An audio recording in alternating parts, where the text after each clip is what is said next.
Salut tout le monde. Donc aujourd'hui on se retrouve pour une nouvelle vidéo. Donc ce sera une vidéo qui parlera de top modèle. Car normalement j'avais déjà fait la vidéo de la semaine. Sauf qu'on voyait rien du tout. Je m'en suis rendu compte qu'au montage. Donc aujourd'hui. Et donc j'ai refait une vidéo. Et donc en fait c'est une vidéo que j'ai pas vue sur YouTube. Enfin si, j'ai vu une fois mais ça m'a pas trop plu. Donc je vous la refais mais à ma façon. Donc j'ai fait mon super carnet. Donc voilà. Donc c'est conseils pour les top modèles. Donc numéro 1, je conseille les Create You. Donc simplement je conseille ce genre de carnet pour les débutants. Donc voilà, ce genre de carnet pour débuter c'est vraiment top. Enfin c'est vraiment top. C'est vraiment trop bien ce genre de carnet. Moi j'ai débuté avec et je pense que je conseille ça. Ça sert à rien d'avoir des fantaisies et des amours et tout ça. Au début, il faut avoir ça parce qu'on peut décider tout et n'importe quoi, tout ce qui nous passe par la tête. Après, vous pouvez acheter les autres. Mais d'abord, achetez ceux-là. Voilà. Donc, conseil numéro 1.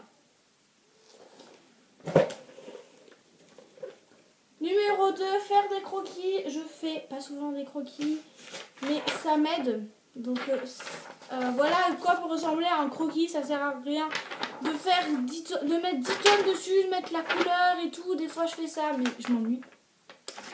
Donc voilà, donc ça sert à rien. Donc vaut mieux prendre ce genre de faire ce genre de choses que d'arriver et de dire ah je vais faire une tresse puis après oh non la tresse ça va pas avec ça. Bon bref voilà. Donc vaut mieux faire un croquis pour définir ce que vous voulez faire. Et je vous assure que c'est franchement plus pratique. Je ferme toujours mon cahier. Les traits de base au crayon à papier. C'est voilà les traits de base au crayon à papier. En plus il en existe des super jolis des crayons à papier de top modèle en plus. Donc voilà. Et après c'est hyper pratique. Donc même là les traits de base ils sont au crayon à papier. Vous voyez pas mais ils sont au crayon à papier. Ça sert à rien de les faire au stylo. Parce que si vous vous trompez, si vous faites un truc comme ça, après c'est fichu quoi. Donc il en existe des très jolis. Donc il y a le basique, pardon. Je vais vous montrer 4. Un basique avec un scotch et une plume. Après bon, un de la Tour Eiffel ou un que vous avez visité, donc voilà.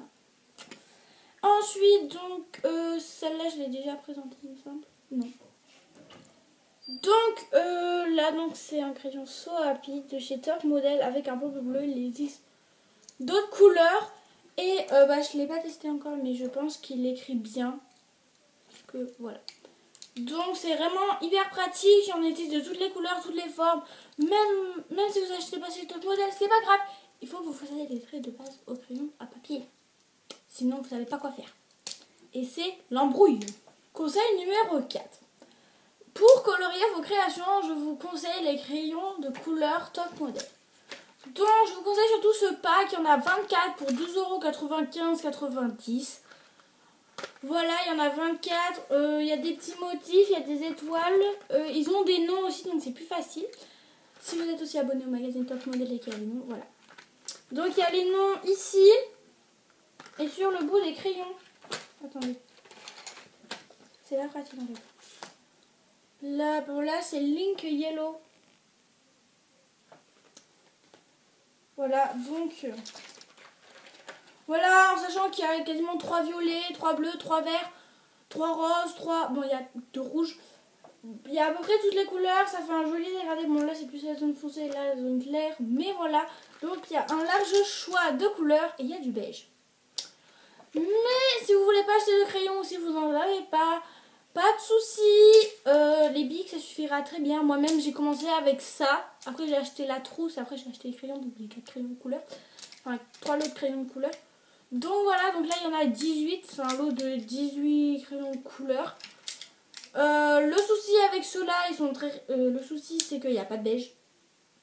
Donc, pour colorier la peau, là, c'est un petit peu embêtant. Si vous faites un teint léger rosé ou vous faites rien du tout. Voilà. Donc c'est juste ça l'inconvénient des billes. Sinon ils sont vachement résistants. Enfin, j'ai pas essayé de les casser non plus ceux-là. Mais voilà. Conseil numéro 5, moi je fais les contours au stabilo. Donc ce n'est pas les contours assez stabilo, les fluos. Déjà, ça, c'est les contours à ça. Donc moi je fais les contours à ça. Après vous pouvez faire au feutre fin, c'est ça. Au Papermate M Flare, bon, c'est un peu plus gros, mais vous pouvez faire à plein de choses. Donc plein de choses de contours. Si par exemple vous avez des Big 4 couleurs, voilà. Mais franchement ceux-là je les conseille, c'est un lot de 30 pour 10,99 €, c'est pas cher. Je les ai trouvés à Cultura, ils sont dans mon haul Cultura Eclairs. Donc voilà, j'arrête de vous mettre le lien en barre d'infos. Et donc ils sont pas très chers. Enfin la boîte non plus c'est pas de la, c'est une boîte, enfin c'est juste du, c'est comme ça quoi. Donc voilà, et en plus il y a plein de couleurs. Voilà, il y a plein de couleurs, c'est hyper pratique. Par exemple, que vous avez plusieurs nuances de bleu, vous n'êtes pas obligé de faire... Voilà, et en plus, ça peut très bien vous aider à réviser vos cours par la même occasion. Donc, voilà.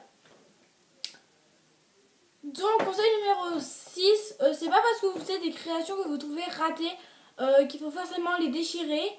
Voilà, moi-même j'en ai fait, donc là j'ai pas d'exemple, excusez-moi.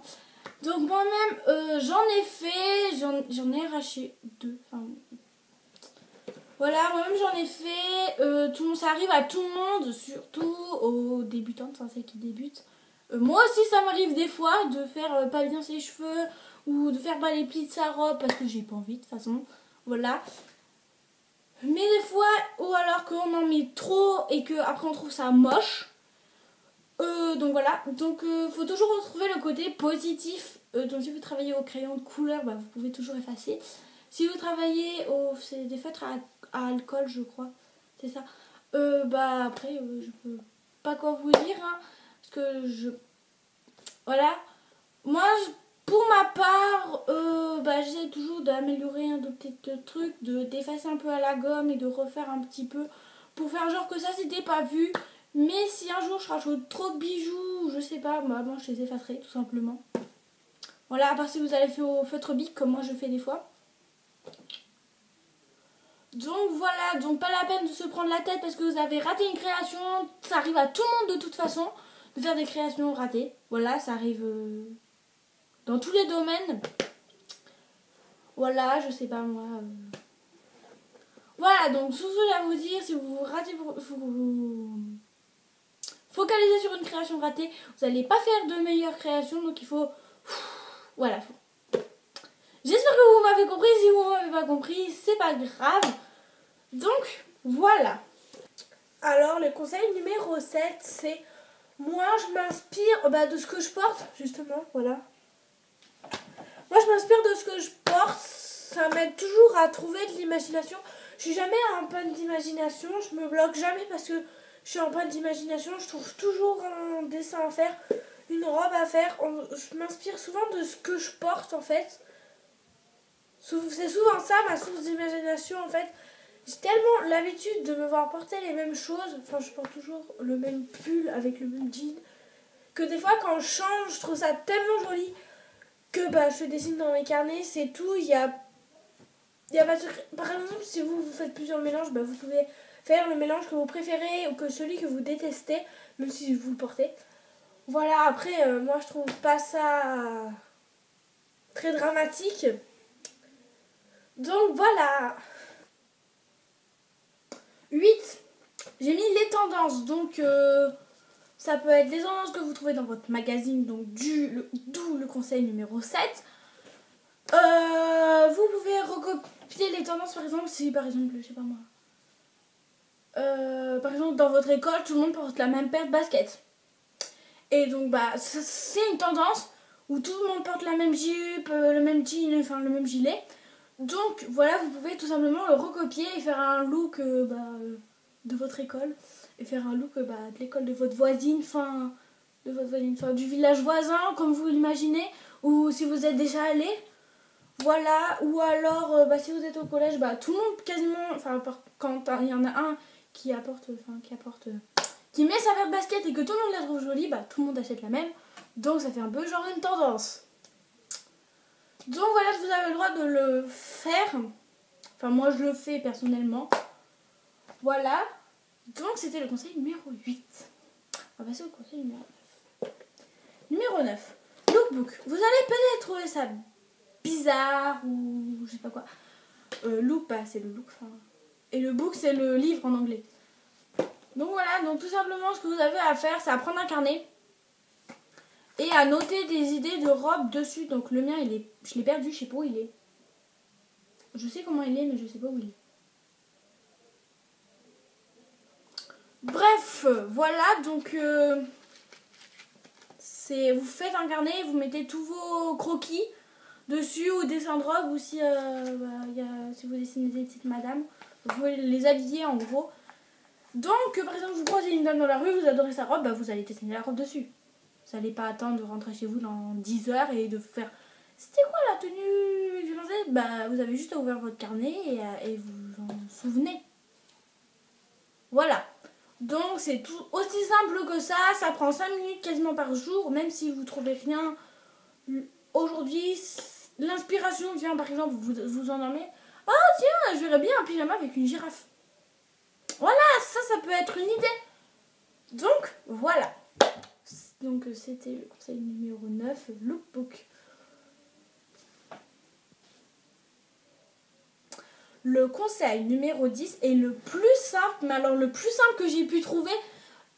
Voilà, les 9 autres ils sont tellement compliqués que je pense que vous n'aurez pas compris. Le 10e, c'est justement amusez-vous tout simplement. Amusez-vous à faire des créas. Moi je fais ça avec du plaisir, donc faites pareil aussi. Moi je fais pas ça pour quelqu'un ni pour impressionner les gens, pour leur dire ah, vous avez vu mes créas sont trop jolies. Voilà, je fais ça pour prendre du plaisir. Voilà aussi mes cousins ils se montrent toujours ce qu'ils font, donc moi aussi. Donc voilà, donc en même temps si vous faites coucou. Donc si vous ne prenez pas le plaisir à faire vos créas, c'est sûr vous les trouverez ratés, moches et nuls. Donc voilà, ça sert strictement à rien de faire ça. Voilà. Qu'est-ce que ça fait là? Donc voilà. En attendant de me retrouver la semaine prochaine, vous pouvez vous abonner et liker et aussi commenter. Donc tout simplement, je voulais vous dire que je lis tous les commentaires. Donc il n'y en a pas eu beaucoup, mais je lis tout.